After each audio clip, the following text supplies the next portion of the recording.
Hello students, today we are going to study about the Cramer's rule which is very important sum which comes in board examination for 3 marks. ठीक है, तो आपकी text book का practice set 1.3 आज हम लोग देखेंगे। तो जो ये सम है जो 100% 3 मार्क्स के लिए बोर्ड एग्जामिनेशन में पूछते हैं। सो चलिए देखते हैं ये सम। इसके लिए आपको दो इक्वेशन की रिक्वायरमेंट होती है। देखिए जैसे आपको दिया है, जैसे 3x - 4y = 10 and 4x + 3y = 5, ये क्वेश्चन पेपर में दिया होगा और आपको पूछेंगे solve this equation by using Cramer's rule.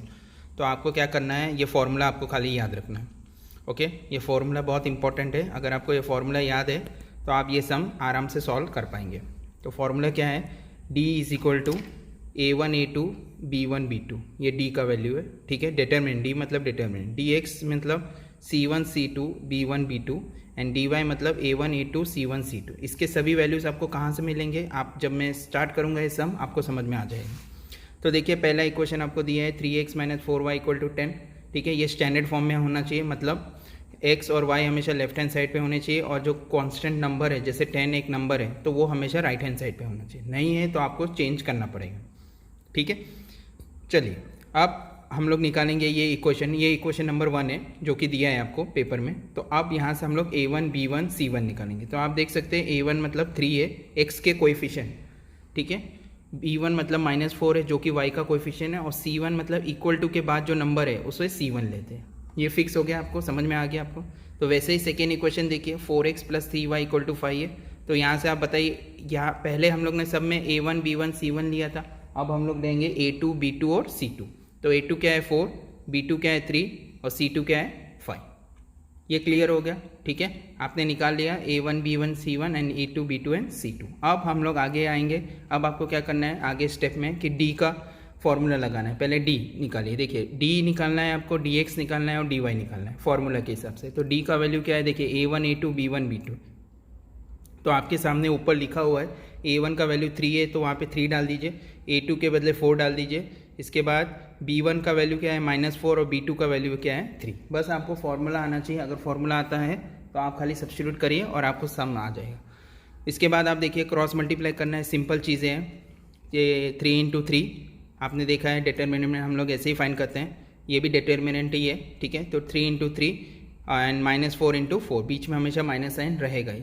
So 3 3 = 9, -4 × 4 becomes -16।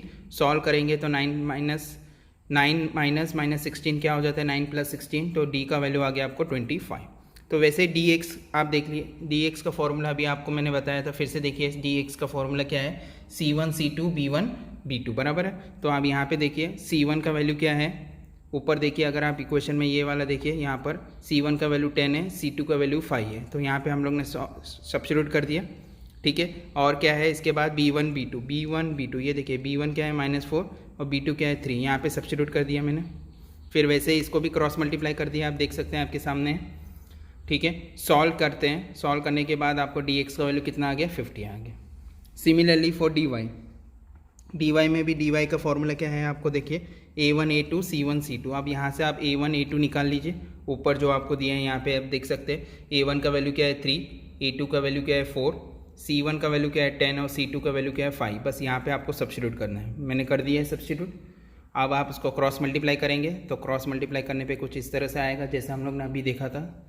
Basic simple calculation है, हम प्लस माइनस करके इसके बाद आपको आंसर आ जाएगा dy का value -25। So by using Cramer's rule. अब आपको ये इंपॉर्टेंट है, ये याद रखना है, फाइनल स्टेप है ये सम का। x = dx/d आएगा। तो dx का वैल्यू क्या है 50/25, ये आपको करना है हमेशा। तो आप डिवाइड करेंगे तो आपका आंसर आ जाएगा 2 एंड y = dy/d। बहुत आसान है, याद रखना है। सो -25/25 = -1। तो ये आपका सम हो गया कंप्लीट। ठीक है, वैसे ही आपको दूसरा सम करना है, मैं आपको बता देता हूँ। दूसरे सम में खाली चेंजेस क्या है वो इसके लिए मैं आपको बता दूँ। ये देखिए पहला इक्वेशन देखिए 4x + 3y - 4 = 0 है। तो अब यहाँ पे मैंने पहले ही बोला था x और y लेफ्ट हैंड साइड पे होने चाहिए, जो राइट हैंड तक = के बाद हमेशा एक कांस्टेंट नंबर होना चाहिए, लेकिन यहाँ पे कांस्टेंट नंबर क्या है 0 है। तो -4 को हम लोग वो साइड पे शिफ्ट करेंगे तो ये देखिए ये ऐसा बन जाएगा 4x + 3y = 4 बन जाएगा, बराबर है। जो ये आपका इक्वेशन 1 हो गया। वहाँ से आप a1 b1 और c1 निकाल देंगे। a1 क्या होगा बताइए, इसमें 4 होगा, b1 क्या होगा 3 होगा, c1 क्या होगा 4। ठीक है। तो ये देखिए यहाँ पे बराबर ये लिखा हुआ है। वैसे ही आप सेकेंड इक्वेशन देखेंगे ध्यान से, 6x = 8 - 5y दिया है क्वेश्चन में, लेकिन हम लोग उसको चेंज करेंगे स्टैंडर्ड फॉर्म में बनाने के लिए। तो 6x - 5y left hand side पे आ जाएगा, तो +5y = 8। तो A2 का वैल्यू 6, B2 का वैल्यू 5 और C2 का वैल्यू क्या होगा 8। अब बस बाद में आपको सब्स्टिट्यूट करना है जैसे हम लोग ने लास्ट में किया था। तो आप देख सकते हैं D का वैल्यू फर्स्ट मैंने सब्स्टिट्यूट किया और मुझे 2 आंसर आ रहा है। आप भी इसको चेक कर सकते हैं, ठीक है। फिर से आप भी क्वेश्चन ले सकते हैं, आपकी टेक्स्ट बुक में ये सब क्वेश्चन दिए हैं, आप इसको सॉल्व करिए फिर से, ठीक है। प्रैक्टिस रिक्वायर्ड प्रैक्टिस, जितना आप प्रैक्टिस करेंगे उतना आप परफेक्ट होंगे इसमें। फिर dx का वैल्यू निकाला -4, dy का वैल्यू निकाला 8। क्रैमर्स रूल हमें पता है, x = dx/d। सब्स्टिट्यूट करिए तो पहला x का वैल्यू मिल गया -2 और y का वैल्यू आपको मिल गया 4। क्लियर हो रहे हैं आपको? इसी तरह से करना है, सिंपल स्टेप से, ठीक है। ज़्यादा कॉम्प्लिकेटेड नहीं है ये, खाली इसमें प्रैक्टिस की रिक्वायरमेंट है। जितना आप प्रैक्टिस करेंगे उतना आपको परफेक्शन होंगे आप इसमें। ये सम में एक और सम है 2x + 3y = 2 और दूसरा इक्वेशन है x - y/2 = 1/2। अब फ्रैक्शन देखिए, आपको घबराना नहीं है, इट इज़ ईजी। तो पहला इक्वेशन तो वैसे ही लिख लीजिए, स्टैंडर्ड फॉर्म में ही है। वहाँ से a1 का वैल्यू मिल जाएगा आपको 2, b1 का 3 और c1 का 2। तो वैसे ही सेकेंड इक्वेशन भी देखिए, x - y/2 = 1/2। ये ध्यान रखिए आप। तो इसमें आप ध्यान से ये देखिए, a2 का वैल्यू 1, क्योंकि x का कोएफिशिएंट क्या है यहाँ पर 1 है, ठीक है। और सेकेंड क्या है -y/2, -y/2 है तो y का कोएफिशिएंट क्या होगा, y हट जाएगा तो -1/2 लेना है, ओके। अगर आपने खाली 1/2 ले लिया तो सम गलत हो जाएगा।